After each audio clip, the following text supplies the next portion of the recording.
Magandang umaga po. Muli po yung lingkod, si Chef Roy. Nakasanayan po ng inyong lingkod na sa umaga, pinagsabay ko po yung pagkakape at pag-aaral ng salita ng ating Panginoon Jesus.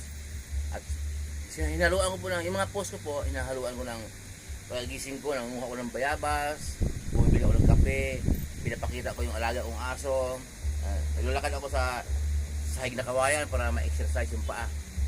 Pag di off po, nasa Pure Gold, nasa palengke.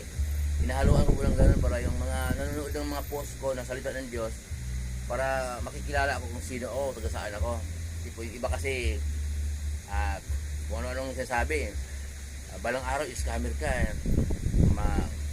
bigay mo hanap buhay yung salita ng Diyos. Kaya, biblical po yun na huwag maging sanhi ng pagkakasala ng iba.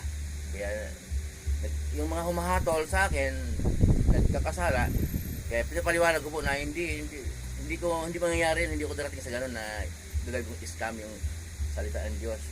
Ito ako si Chef Roy, stay ako dito. Sa inyo na po yun kung anong, wala na akong pananagutan sa Diyos kung anong hatol niyo sa akin, nagpapakilala ko. Muli pong yung lingkod, si Chef Roy, magpapalaya po tayo ng Diyos.